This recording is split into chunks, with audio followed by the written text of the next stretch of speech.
Trayvon Martin was a black 17-year-old who was killed by a man named George Zimmerman on a Sunday night in February of 2012 while walking back to his father's house in Florida.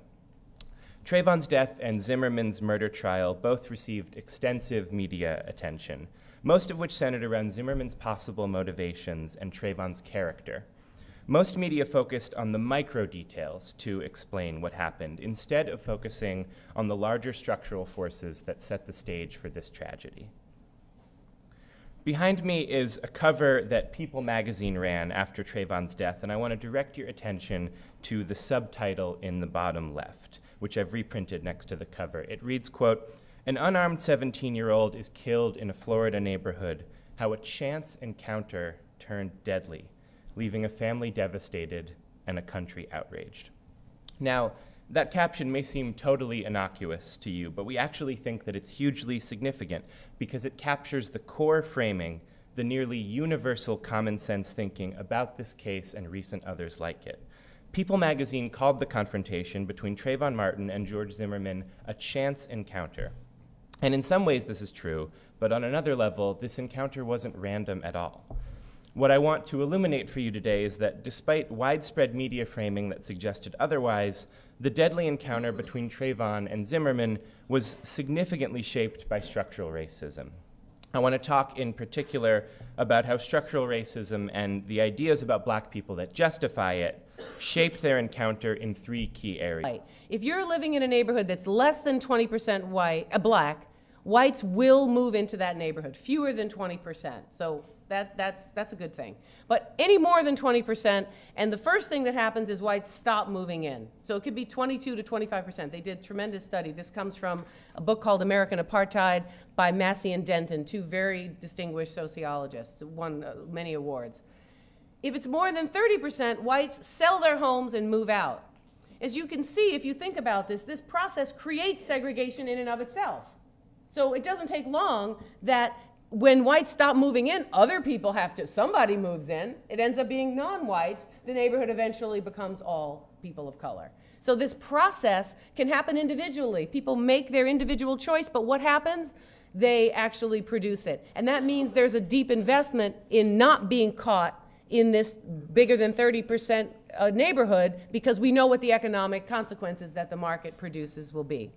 So as you can see here, just in this brief schematic sense that this is a normalized, legitimized project that happens historically and interpersonally and institutionally that routinely advantages whites by providing cumulative and chronic adverse outcomes. We've all heard the buzzwords, systemic racism, institutional bias, but what really goes on behind those phrases? You know, the stuff that doesn't make the nightly news, but shapes lives every single day. Think about it. We see the protests, we read the statistics, but are we truly grasping the how and the why of persistent racial inequality? It's like trying to understand a building's blueprint by only looking at its facade. That's where Trisha Rose comes in. She's not just another talking head. She's a cultural critic, a scholar, and a truth-teller who cuts through the noise and gets down to the nitty-gritty of how structural racism actually works. And trust me, once you see it, you can't unsee it. In her powerful video, Rose pulls back the curtain, revealing the intricate web of policies and practices that perpetuate racial disparities. Forget the easy answers and the surface-level explanations. She digs deep, exposing the hidden mechanisms that maintain the status quo. Ever wonder why certain neighborhoods are consistently underfunded, or why the criminal justice system seems to target specific communities? It's not a coincidence, folks. It's the result of a system designed to maintain inequality. Rose doesn't just point fingers. She provides a framework for understanding. She connects the dots between housing, education, criminal justice, and wealth accumulation, showing how these seemingly disparate areas are interconnected and reinforce each other. She challenges the comfortable narrative of colorblindness, that well-meaning but ultimately damaging idea that if we just ignore race, everything will magically even out. Spoiler alert, it won't. She explains why colorblind is actually blind to reality. Imagine understanding the why behind the headlines, the how behind the statistics. That's what Rose delivers. She equips you with the knowledge to see the world in a new light, to recognize the invisible walls that hold people back. She's not just talking theory, she's talking about the very real, tangible consequences of structural racism, the kind of consequences that affect your neighbors, your communities, and maybe even you. This video isn't just an academic exercise, it's a call to action. It's an invitation to join a conversation that's long overdue. So, are you ready to see the bigger picture? Are you ready to go beyond the sound bites and understand the architecture of inequality? Then you need to watch Trisha Rose. Her insights will change the way you see the world. And honestly, they might just change the world. Get ready to have your understanding challenged. Get ready to have those aha moments. Get ready to understand how structural racism works, and believe me, you'll want to share this one. Let's dive right into it. So what is structural racism? Before we can figure out how it works. So this is my operative definition. There are many, they share many of these traits. And the basic definition is that structural racism in the United States is the normalization and legitimization of an array of dynamics, historical, cultural, institutional, and interpersonal, that routinely advantage whites while producing cumulative and chronic adverse outcomes for people of color. Now, these words are long, and the definition may seem long, but it's important because they're key. If you look at this, a couple of key words before we move along. Normalization. Normalization means that structural racism is built into the everyday practice. We're not talking about exceptional behavior, individual bad attitudes. We're not talking about the occasional negatively intentional policy. We're really talking about a process that happens in a normal, everyday way, that goes on as part of our air that we breathe, but that is often quite invisible to us, not all of us, but to some of us. But it's important that it can go on while we're sleeping, while we're fighting for justice, while we're doing whatever we're doing. Legitimization is important because we legitimize institutions, and I'm going to talk later about how this happens, that are actually functioning in structurally racist ways. The outcomes are clearly producing dramatic, cumulative, and chronic adverse outcomes, and they nonetheless have quite legitimacy. They have a lot of legitimacy. This is not something that is marginal, again, and on the side.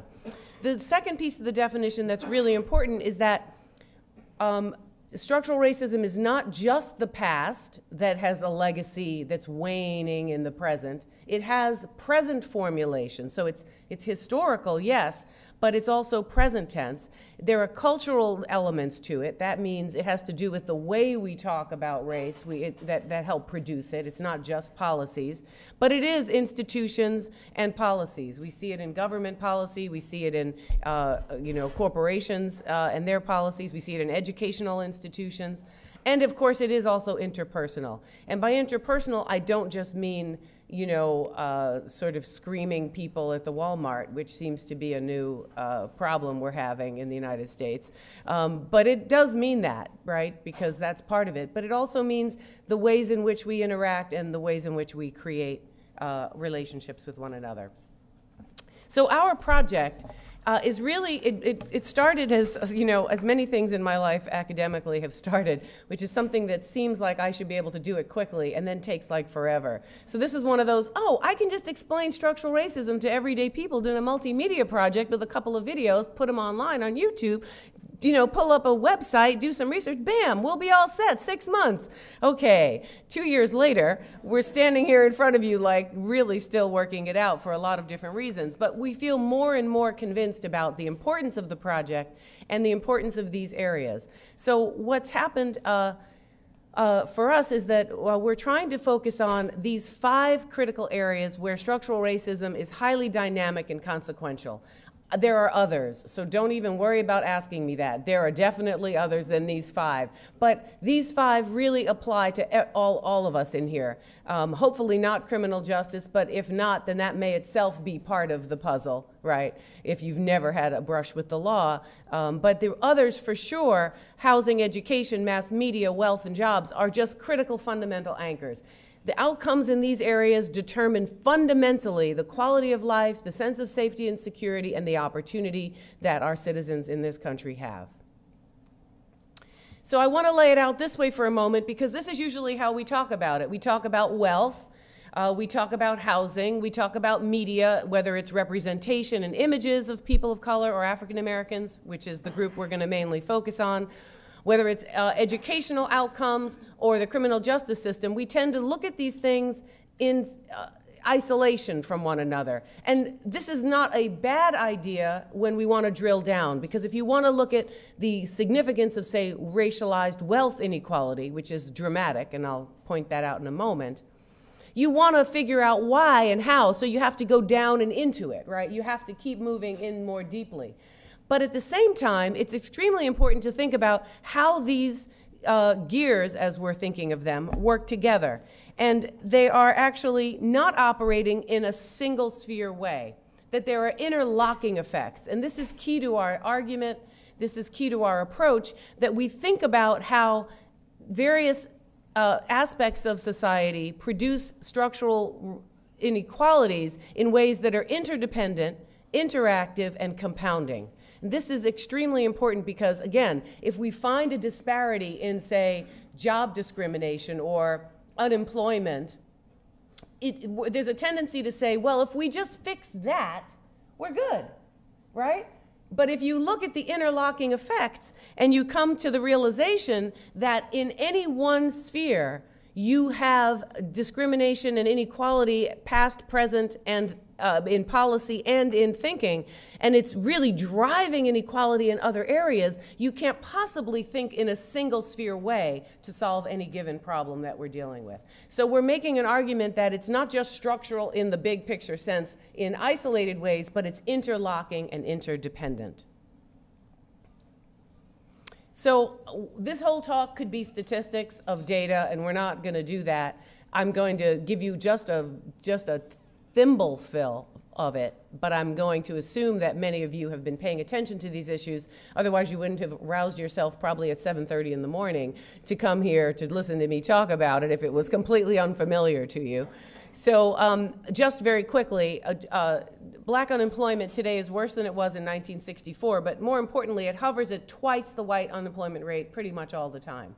And I want to draw your attention very quickly to the Great Recession, when unemployment rates for whites was around 9 or 10, sometimes 11%, and it was a national catastrophe, crisis. How can we survive 10 or 11%?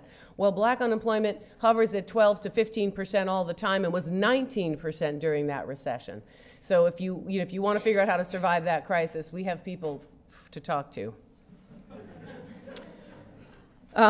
Schools. Segregation, school segregation has gotten worse since the early 1990s, and that segregation is driven really by housing segregation, which I'm going to partially, which I'm going to talk about in a moment.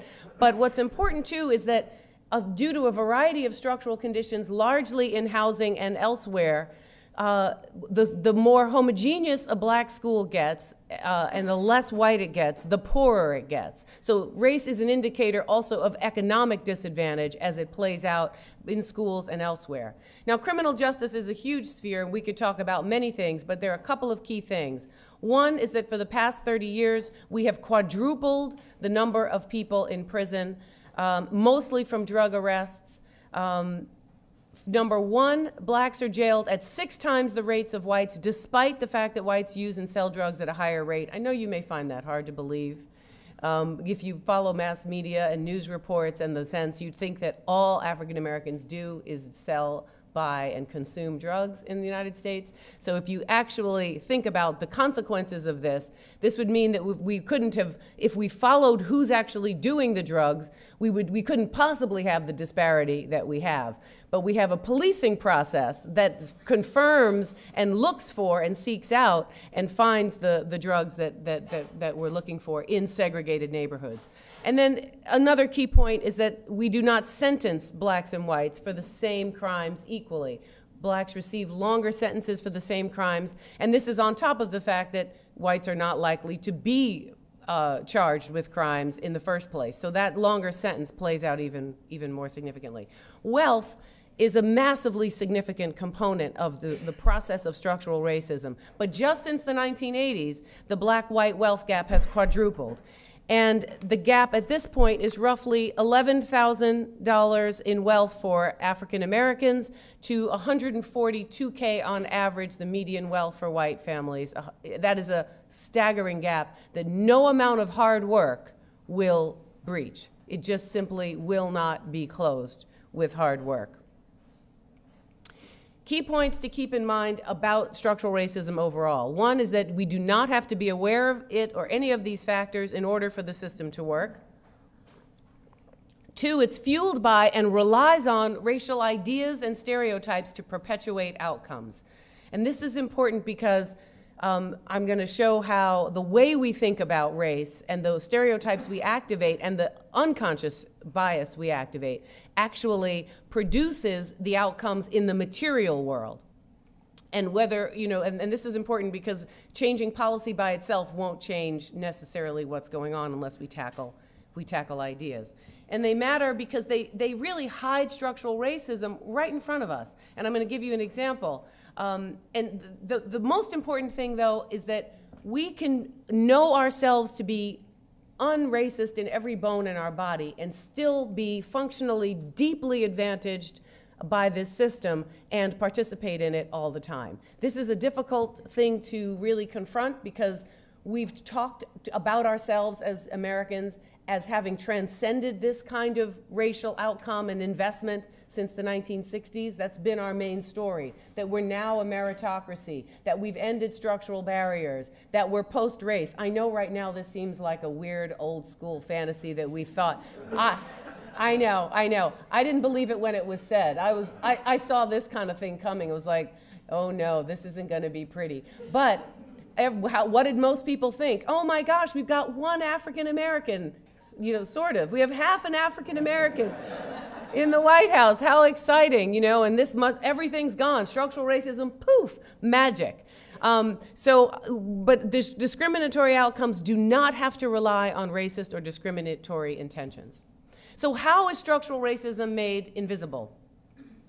The first is this obsession with the illusion of meritocracy. Now, let me first say that the fact that we do not have a meritocracy, in my opinion, does not mean that people don't deserve good jobs, that they haven't worked hard, that they're not smart. It means that the system is structured for some people's hard work to matter a lot more than other people's hard work, and therefore it's not a functional meritocracy. If a meritocracy is that rewards in society go naturally to those who are the best performers, and that positions or achievements of individuals depend on their abilities and effort, and does not depend on class, race, or other group advantages, then obviously we're not a functional meritocracy. We have lots of merit, we try, but we do functionally fail. And this is very important to confront, because it is the myth of this meritocracy that actually helps drive our misguided thinking about race in the first place. So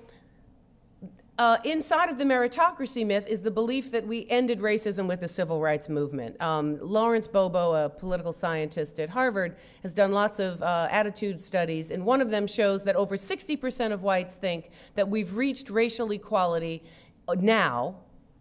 I could be like, right now. TikTok still, right now. And 20% say it's coming soon. So that's 80%. It looks a little higher. I actually brought it down to an even number. It's more like 83%. 16% of blacks think that we've reached racial equality, but 32% think we're going to get there, which just speaks to the hopefulness of people of African descent, because there's not a ton of evidence of us getting there soon.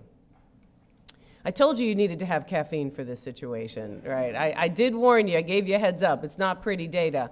But this perception really matters, because if we believe that racism ended with the civil rights movement and we're mostly just cleaning up a few kind of leftover vestiges of these problems, then when we find deep disparity, right, it contributes to alternative explanations. We don't say, oh yeah, structural racism, because it's not in our parlance, it's not our understanding.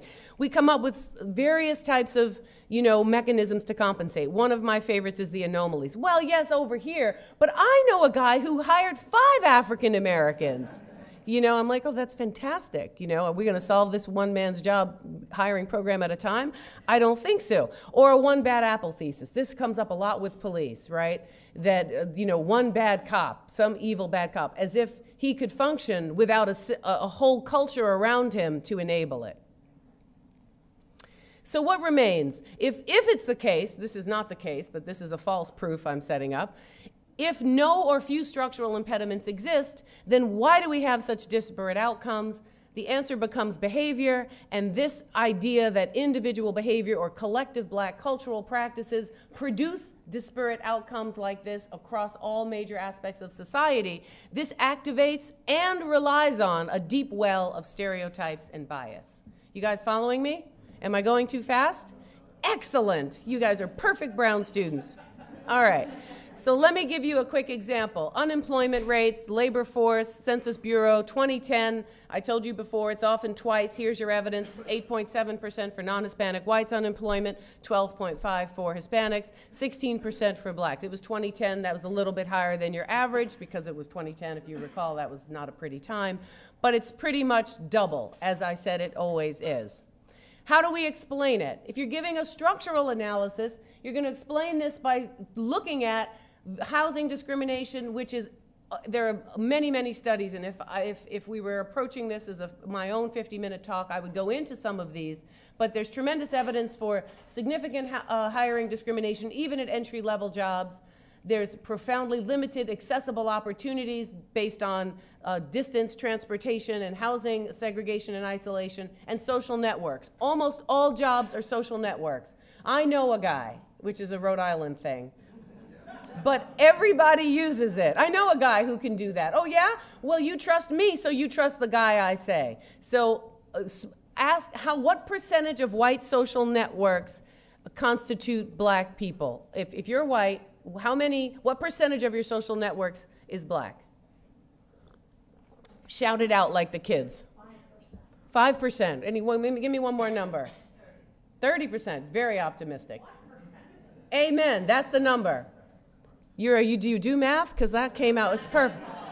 Well, you have what I call intuitive math, which is what I have. I don't have real math either. 1%. 1%. Okay? That's rather significant. But what do we hear all the time in the news? Now, a lot of these stereotypes apply not just to African Americans. We're just going to have to. Okay. All right. Not just to African Americans, but they specifically get reinforced around black people and black culture. They're lazy, they don't want to work hard, that lacks discipline, lacks proper values, prefer handouts. Paul Ryan's report on poverty made this argument consistently and all over the place. It didn't say that there was any kind of discrimination, only behavior. So I want to move to the question of crime because it's important to understand how pivotal and what a linchpin the idea of African Americans as fundamentally criminal drives a variety of spaces and circumstances. A report by the Sentencing Project was specifically looking at perceptions of crime and the ways in which it produces not only criminal justice outcomes, but other kinds of outcomes. And I want to just draw your attention to the fact that I'm talking here about conscious stereotypes and unconscious bias. These are two different spaces, but they're both important. So there's things people say that they think to be true, and then there are things that we don't even know about. 80% of our brain is completely inaccessible to us. I don't know what's going on down there in that basement, but it's pretty heavy. One of the things going on is a deep belief that black people are more criminal. And this starts really with the moment of emancipation. As soon as slavery ends, during slavery, black people are not criminal, but magically, as soon as they're free, they're pretty dangerous and problematic. Well, recent studies, though, show that whites overestimate the actual share of burglaries, illegal drug sales, and juvenile crime committed by African Americans by 20 to 30%. This pattern is confirmed in widespread implicit bias research. Media crime coverage reinforces this bias. There's many, many reports that show that the way black criminals are portrayed, the emphasis on crimes that are more likely to be done by blacks but not by others, produce a reinforced relationship between black people and crime in the psyche. It's reinforced by higher sales and status for movies, music, and art that revolves around African Americans' criminal behavior and character. My own work on hip hop, I talk a lot about this, that artists that don't talk about being a gangster do not sell as well. And it's not just because those stories are more exciting, it's because they fulfill a conscious and unconscious sense of authenticity about what black people are really supposed to be. And it justifies draconian policing policies, and most important for what I want to do next, it drives housing and schooling decisions. So I don't have time to go into this at the depth that I wanted to, but this is, if you take the housing gear, you will see that there are lots of policies, past and present, that have had a deep impact on what we have always seen in the housing arena, which is significant segregation and significant economic disempowerment. And I would love to give you an hour-long lecture on all of these, but I want to just very quickly focus on, for the moment, the pivotal nature of a process called redlining. How many of you know what redlining is? Excellent. I don't need to spend a lot of time on it. So just for the sake of just a couple of key factors here. One, it was a government policy, New Deal, so Democratic, so don't get all grumpy if you're a Democrat trying to blame somebody else. Democratic policy, meant to help communities be funded for housing, was racially specific, and was a corporate collaboration, because this was a homeowners loan corporation founded by the government. Color-coded, created a system. Why we call it redlining is that neighborhoods that were considered red and a red perimeter around them were neighborhoods where any black people lived, even only one, were marked in red, given the lowest rating on the system, and ruled completely ineligible for home or business loans.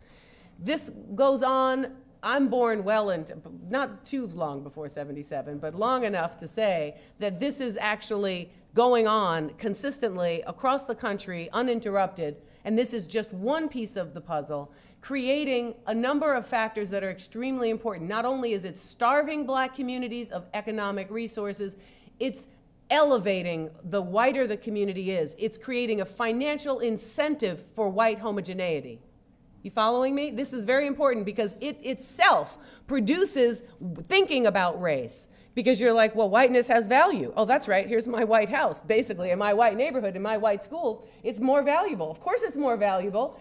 It's more important, it's more valuable, and you've got a reciprocal process. So let me just this is the most important thing I want to have us think about today, is this relationship. So redlining and other strategies that maintain segregation, they choked off the value of any investing in black communities and suppressed the value of property. And in fact, gentrification as we know it today is impossible without the history of redlining and the destruction of value in poor communities that they themselves should have been able to access, but can't, and now others find the prices to be so cheap because this process has been going on. So it created black ghettos by redlining and constraining and segregating neighborhoods and creating asset reduction in those communities. It reinforced associations of blackness with poverty and struggling community, artificially raised the value of white neighborhoods and a higher market value, which in turn fuels educational inequality and segregation. As we all know, we fund, for those of us who still send our kids to public schools, it's another racial and class effort to create segregation, but taxes fund our educational units, and therefore if you have higher property values for your house, you have more money for your schools, so there's an incentive to pass this on intergenerational wealth through education alone, not to mention passing on these homes to our children, which does what? Fund their college, weather financial crisis, weather health crises. If you don't have excellent health coverage for some reason and your child is doing, some entrepreneurship, right? You can cover their health. You can pay for it with second mortgages with that wealth gap that we talked about. $11,000 in assets to 142 on average. So it rationalizes, I'm moving down to this one, it rationalizes white protectionism, protecting white neighborhoods as safer and profitable. It makes fear of black people financially reasonable. It stigmatizes neighborhoods that are diverse, no matter how safe, friendly, or stable. It fuels white self-segregation and white flight. So I want to talk for a moment about white flight because, I'm going to skip that slide, because it plays out over and over again. It's not just a past and fixed creation. It's a pattern that we find reproducing itself. So this is going to come up in Sam's presentation, so I want to just very quickly show you that this whole logic, the perception, the bias, the history, the structures, the investments in whiteness have created a context in which 20% functions as a tipping point that initiates the process of white flight. If you're living in a neighborhood that's less than 20% black, whites will move into that neighborhood, fewer than 20%. So that's a good thing. But any more than 20%, and the first thing that happens is whites stop moving in. So it could be 22 to 25%. They did a tremendous study. This comes from a book called American Apartheid by Massey and Denton, two very distinguished sociologists, won many awards. If it's more than 30%, whites sell their homes and move out. as you can see, if you think about this, this process creates segregation in and of itself. So it doesn't take long that when whites stop moving in, other people have to, somebody moves in, it ends up being non-whites, the neighborhood eventually becomes all people of color. So this process can happen individually. People make their individual choice, but what happens? They actually produce it. And that means there's a deep investment in not being caught in this bigger than 30% neighborhood, because we know what the economic consequences that the market produces will be. So as you can see here, just in this brief schematic sense, that this is a normalized, legitimized project that happens historically and interpersonally and institutionally that routinely advantages whites by providing cumulative and chronic adverse outcomes. Now, what Sam is going to do today is share a specific case that we worked on together to explain how this plays out on the ground more specifically. And because we're running out of time, I won't tell you his fantastic pedigree, but I'll tell you in the Q&A. Please join me in welcoming Sam Rosen.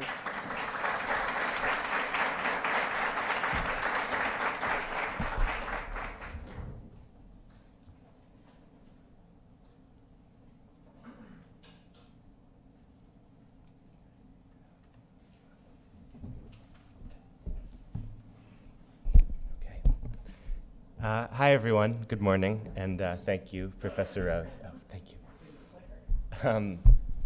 So Professor Rose just gave an overview of the theoretical framework for this project. What I'm going to do now is show how structural racism works in the context of a life and a community. And for this, we've chosen a well-known case, the story of Trayvon Martin. Let's briefly review what happened. Trayvon Martin was a black 17-year-old who was killed by a man named George Zimmerman on a Sunday night in February of 2012 while walking back to his father's house in Florida. Trayvon's death and Zimmerman's murder trial both received extensive media attention, most of which centered around Zimmerman's possible motivations and Trayvon's character. Most media focused on the micro details to explain what happened, instead of focusing on the larger structural forces that set the stage for this tragedy. Behind me is a cover that People magazine ran after Trayvon's death, and I want to direct your attention to the subtitle in the bottom left, which I've reprinted next to the cover. It reads, quote, "An unarmed 17-year-old is killed in a Florida neighborhood. How a chance encounter turned deadly, leaving a family devastated and a country outraged." Now, that caption may seem totally innocuous to you, but we actually think that it's hugely significant because it captures the core framing, the nearly universal common sense thinking about this case and recent others like it. People magazine called the confrontation between Trayvon Martin and George Zimmerman a chance encounter. And in some ways this is true, but on another level, this encounter wasn't random at all. What I want to illuminate for you today is that despite widespread media framing that suggested otherwise, the deadly encounter between Trayvon and Zimmerman was significantly shaped by structural racism. I want to talk in particular about how structural racism and the ideas about black people that justify it shaped their encounter in three key areas: in housing, in criminal justice, and in schools. In each of these areas, evidence of structural racism was largely ignored or misinterpreted through the lens of racial stereotypes and individual behavior. And I also want to show that the factors that shaped Trayvon Martin's life and death are by no means specific only to him or to his community. They're instead key components of how structural racism works in the United States. Trayvon was shot while walking back to his father's girlfriend's home at the Retreat at Twin Lakes, a lower middle-class gated community in Sanford, Florida. Zimmerman lived at Twin Lakes, and he was the captain of the community's Neighborhood Watch program. So what kind of neighborhood was Zimmerman watching, and why was he watching it? Sanford is a city of about 50,000 in northern Florida, about 30 minutes from Orlando. Both the city of Sanford and the Retreat at Twin Lakes are fairly diverse places. Sanford is about 60% white and 30% black, and Twin Lakes is about 50% white, 20% Latinx, and 20% Black. And Sanford has a median household income of about $38,000. So we're talking about a lower middle class area, which is significant in part because Twin Lakes was built as an aspirational luxury oasis. These are still frames from a promotional video for Twin Lakes. This secluded gated community, the video says, is like living in a resort, the perfect choice for those looking for space and comfort. In 2004, when Twin Lakes was built, a 1,400 square foot townhouse went for $250,000. But in retrospect, 2004 was part of what we would now call the housing bubble and was a very bad time to build a gated community of aspirational luxury townhouses. A few years later, the Great Recession hit, the housing market collapsed, and many residents, as well as new investors in Twin Lakes, started renting their properties to cover their mortgages. By 2012, in a pattern that repeated itself around the country, the same townhouse that was worth $250,000 8 years earlier was now worth under $100,000. So in 2012, the retreat at Twin Lakes is a community on an emotional edge. But it was also on another kind of edge. In her presentation, Professor Rose explained that due to whites' negative racial perceptions of black people, whites stop moving into a neighborhood once it's above 20% black and move out of neighborhoods that are over 30% black. So the retreat at Twin Lakes, which is 20% black, and located in Sanford, which is 30% black, sat right on the threshold where whites have decided a neighborhood is becoming too black or not white enough. And this racial tipping point, as you recall, has economic consequences.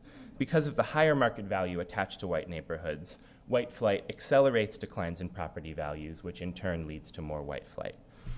White flight stems in part from whites' unfounded yet widespread hyper-association with black people as criminals.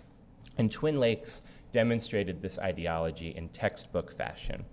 In the 14 months before Zimmerman killed Trayvon Martin, there were an estimated 45 burglaries or attempted burglaries at Twin Lakes.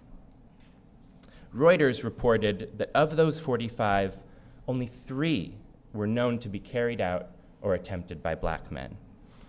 In the summer of 2011, the summer before Zimmerman killed Trayvon, there was a small wave of burglaries at Twin Lakes, including a particularly well-publicized one where a mother and her child had to lock themselves in a room while 2 burglars ransacked their home. Without any statistical evidence to back up their claims, residents, talking to reporters in the aftermath of the killing of Trayvon Martin, described a community besieged by black criminals. One neighbor said, quote, "There were black boys robbing houses in the neighborhood. That's why George was suspicious of Trayvon Martin." Another resident told a different reporter that neighborhood burglaries were being committed primarily by, quote, "young black males." In the fall of 2011, just after this small wave of robberies, Twin Lakes decided to form a neighborhood watch, and George Zimmerman volunteered to be the captain.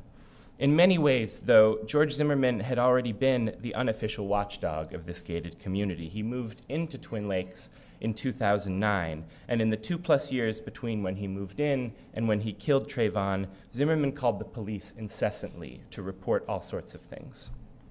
But during the summer of 2011, the focus of Zimmerman's calls to police narrowed significantly. Specifically, the Tampa Bay Times reported, he started to fixate on black men he thought looked suspicious.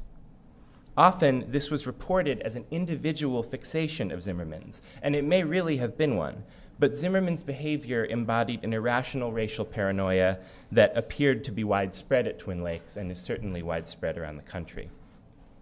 So you have a neighborhood which has been made fragile by the financial housing sector, and one that is made additionally fragile because of the market penalties attached to a diverse neighborhood, sitting right on what, for whites, is that crucial 20% racial tipping point, a point that activates white racial anxiety. And in Zimmerman, you have a resident who has been operationalizing this racial anxiety, who also has an intimate knowledge of the racial dimensions of housing values thanks to a career spent in real estate and working for a mortgage company, who then volunteers to be the captain of the neighborhood watch and sees a black teenager walking through the gated community alone on a Sunday night. Zimmerman pursues Trayvon in his car and then eventually gets out and confronts him, even though the police dispatch he called specifically instructed him not to approach Trayvon at all. Zimmerman chases Trayvon, and when he catches him, the two of them struggle, and then Zimmerman shoots and kills Trayvon Martin. He admits this to police immediately when they arrive. Trayvon was unarmed, and it's clear from the 911 transcripts that Zimmerman instigated the encounter. And yet, Zimmerman isn't charged with any crime. Police take his statement and they let him go home. And it's during the 6 weeks that Zimmerman goes uncharged that this killing becomes national news. It wasn't just that Zimmerman shot Trayvon. It was that he had done it, admitted to it, and then been allowed to walk free. Why did Zimmerman go uncharged for a month and a half? Well, there are a lot of ways that the killing of black people has been excused and legitimized, but one reason was that Zimmerman was able to invoke a new Florida law called Stand Your Ground, a law that was created in 2005 with the support of the NRA and gun retailers, and is now law in some form in 33 states. Stand Your Ground basically extends what's called the Castle Doctrine. Since basically the beginning of its existence, the United States has had the Castle Doctrine, as in a man's home is his castle, which is adapted from English common law. It essentially says that if there's an intruder in your home, you're allowed to kill that person even if it's possible for you to escape. A century ago, Judge Benjamin Cardozo, who later became a Supreme Court justice, described the Castle Doctrine like this: a man, quote, if assailed at home, may stand his ground and resist the attack. He is under no duty to take to the fields and the highways, a fugitive in his own home. What Stand Your Ground did was widely expand the Castle Doctrine. Under Stand Your Ground, anyone who's attacked anywhere he or she is lawfully present has, quote, no duty to retreat and has the right to stand his or her ground and meet force with force, including deadly force, if he or she reasonably believes that it's necessary to do so to prevent death or great bodily harm. So before, the Castle Doctrine allowed lethal force to protect people inside their own homes. Now, in states that have passed Stand Your Ground, we allow it wherever someone is legally present. Your castle is now anywhere you happen to be, and your reasonable belief in your own danger can justify killing another person. But is this reasonable belief standard race neutral? Let's look at some of the data. This chart shows how likely it is that a killing will be deemed justified based on the race of the shooter and the victim, using white-on-white killings as the zero baseline. So a black person killing a black person on the left is less likely to be seen as justified, and a black person killing a white person is far less likely to be seen as justified compared to a white person who kills a white person. But as you can see from the data on the far right, when whites kill black people, they're 2.5 times more likely to be seen as justified.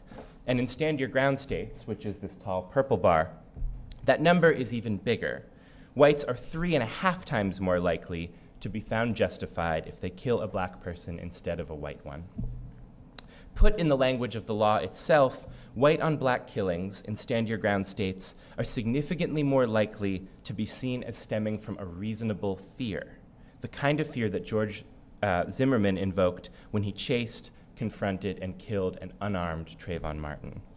Now, legally, Stand Your Ground was not supposed to be part of Zimmerman's defense at trial because both sides agreed that the details of the physical struggle between him and Trayvon made the law inapplicable. But it didn't need to be in order to serve its purpose. The media talked so much about Stand Your Ground as a mitigating factor, and the defense used the phrase stand your ground repeatedly during argument. And so it appears that jurors whose racial biases were no different than anyone else's were confused and apparently used the racially inflicted logic of Stand Your Ground anyway. After the verdict, one juror told CNN that the jury did acquit Zimmerman in part because of Stand Your Ground, which exposed a shocking misunderstanding of the law's role in the case, but a keen sense of its role in our society. And one of the tragic ironies of this killing is that while Trayvon fell victim in Sanford to one kind of criminalization, he was actually there in part to escape another kind of criminalization.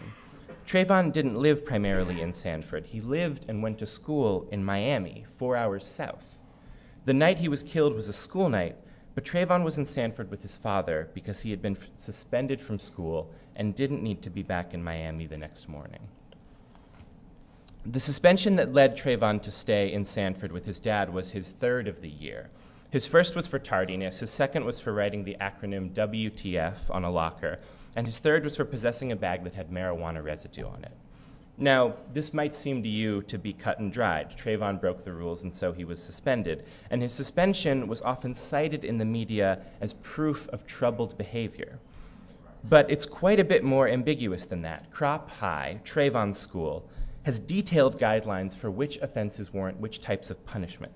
Now, these guidelines themselves are quite draconian, but even if we set that aside for now, it's clear from the details of Trayvon's suspensions that he was treated unfairly even by his school's own standards.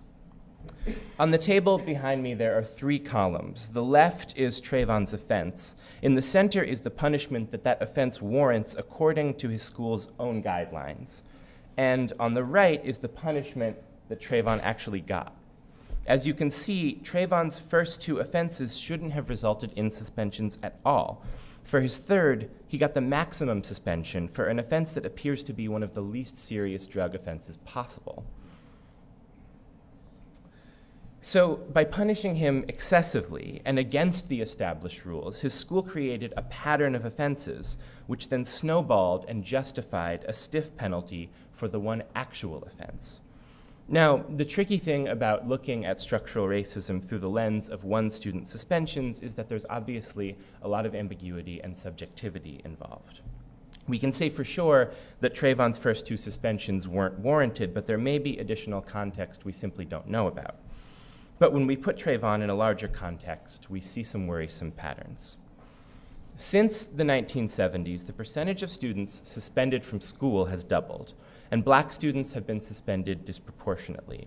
Today, black students are suspended at 3 times the rate of white students, and twice as often as Latinx students. The most heavily suspended students are black, male, and disabled.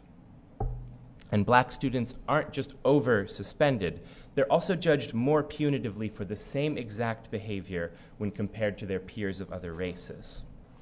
In Okaloosa County, where Crop is located, roughly 50% of school arrests involve black students, even though they make up only 12% of the school population. At Crop High, Trayvon's school, specifically, the data is similar. Nearly 50% of Crop's suspensions are given to black students, who account for only under a quarter of the student population as a whole. Trayvon's suspensions were discussed ad nauseum in the media, but almost always as legitimate and an examination of his character, not an examination of the school, its policies, and his treatment by the adults around him. This is one of the key ways structural racism works. It posits that racial disparities are the product not of systems, but of black individuals' behavior, and then primes people to search for evidence of behavior that can account for the disparity. This erasure of the workings of structural racism and the use of behaviorally focused racial stereotyping was present in all of the other issues I've talked about today. Let's take a quick look at some of the headlines from stories about the case to get a sense of the pattern. NBC says Trayvon Martin suspended from school 3 times. New York Magazine says FBI sources say George Zimmerman isn't racist. USA Today, Trayvon Martin, typical teen or troublemaker. CBS, George Zimmerman used a racial slur in a bar. And the New York Times says, defense in the Trayvon Martin case raises questions about the victim's character. All of these headlines draw our attention to questions of individual behavior as a way of explaining what happened, and they draw our attention away from important racially discriminatory forces and perceptions. What I hope I've conveyed today is that Trayvon Martin's death was the product of much more than what People magazine called a chance encounter. It was the product of structural racism in 3 key areas. In housing, it was the product of racialized fears about crime and neighborhood prosperity. In criminal justice, it was the product of a legal logic which legitimized the killing and demonized the victim. And in schools, it was the product of the racially targeted application of draconian school policy. The micro-level, interpersonal details of these cases, of course, do matter. But the way we've explained what happened to Trayvon Martin hides how structural racism works and the damage it does. Thank you. The concept of racism often conjures images of overt acts of prejudice and discrimination, hateful slurs, discriminatory policies, and blatant segregation. While these manifestations of racism are undeniably harmful, they represent only the tip of a far more insidious and deeply entrenched iceberg. Structural racism. Let's delve into the intricate workings of structural racism. Drawing upon the insights of renowned scholar Tricia Rose, particularly her framework for understanding how this pervasive system operates. By examining her analysis, we can gain a more profound understanding of how historical legacies, interconnected institutions, and seemingly neutral policies perpetuate racial inequality in contemporary society. Rose emphasizes that structural racism is not a static entity, but a constantly evolving and adapting system. It is the legacy of historical oppression, such as slavery and Jim Crow, which has created deep-seated inequalities in wealth, housing, education, and the justice system.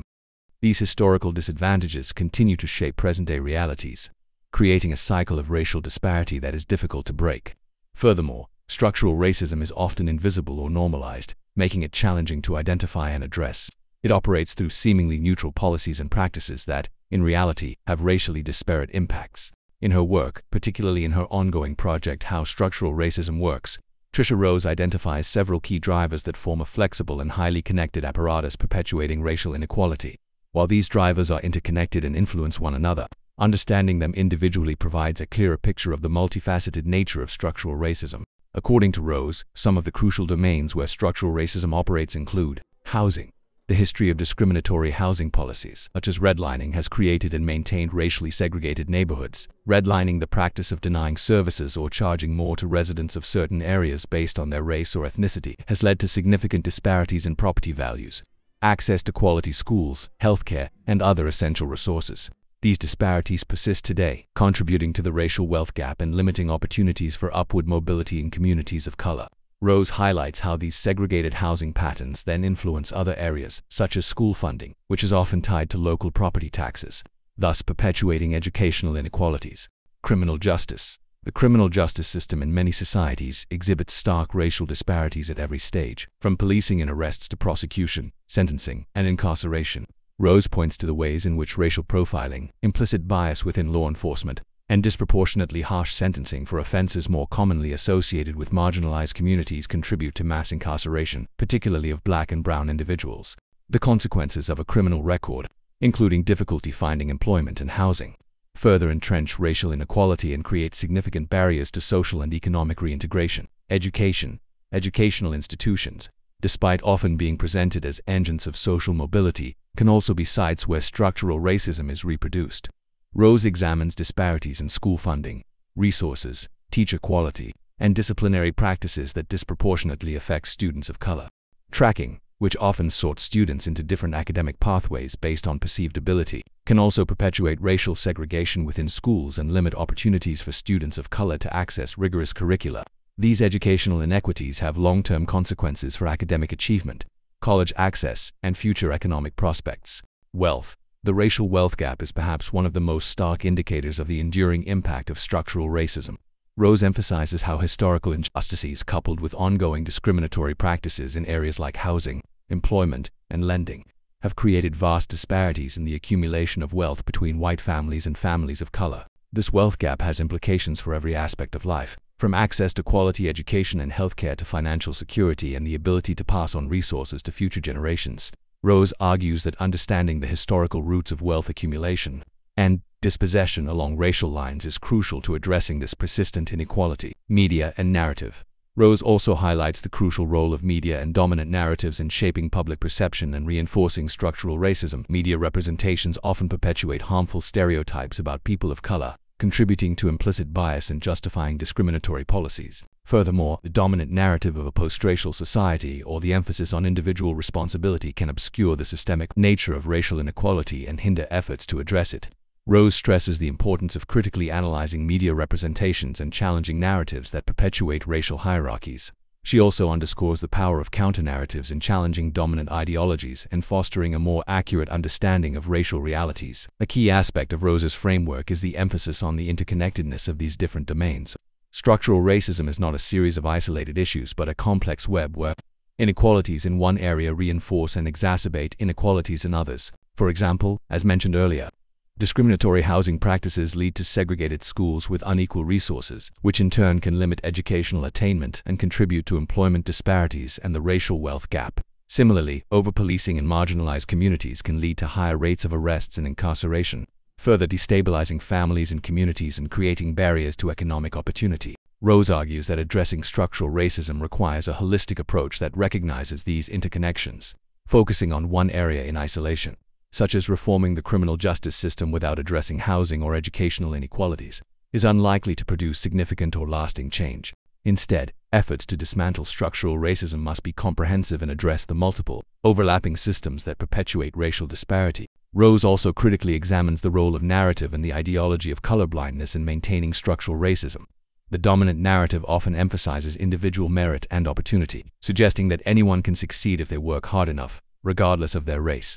This narrative downplays or ignores the historical and ongoing impact of systemic racism, attributing racial disparities to individual failings or cultural differences. The ideology of colorblindness, which posits that race should not be a factor in how people are treated, can also inadvertently perpetuate structural racism. While the ideal of a society where race is irrelevant is laudable, in a society with a long history of racial inequality, ignoring race can mask the ways in which past and present discrimination continue to shape outcomes. Colorblindness can prevent meaningful conversations about race and hinder the implementation of targeted policies needed to address racial disparities. Rose argues that a critical awareness of race and its ongoing significance is necessary to dismantle structural racism effectively. Understanding how structural racism works, as illuminated by Tricia Rose's framework, is the first crucial step towards dismantling it. Recognizing the interconnectedness of various systems, the legacy of historical oppression, and the role of dominant narratives is essential for developing effective strategies for change. Rose's work suggests that addressing structural racism requires systemic analysis, moving beyond individual acts of prejudice to analyze the policies, practices, and institutions that produce racial inequality. Historical consciousness, acknowledging and understanding the historical roots of present-day racial disparities. Intersectional approach, recognizing how race intersects with other forms of social inequality, such as class, gender, and sexual orientation. Targeted interventions, implementing policies and practices that specifically address racial disparities in areas like housing, education, criminal justice, and wealth accumulation. Narrative shift, challenging dominant narratives that obscure structural racism and promoting more accurate and nuanced understandings of race and inequality. Collective action, engaging in broad-based social movements and collaborations across different communities to advocate for systemic change. Tricia Rose's work provides a powerful and insightful lens through which to understand the complex and enduring nature of structural racism. By identifying key drivers such as housing, criminal justice, education, wealth, and media, and by emphasizing their interconnectedness, she reveals how racial inequality is deeply embedded within the fabric of society. Her analysis also highlights the crucial role of narrative and the limitations of colorblindness in addressing this pervasive issue. Ultimately, Rose's framework underscores the need for a comprehensive and systemic approach to dismantling structural racism, one that acknowledges history, challenges dominant ideologies, and fosters collective action towards a more just,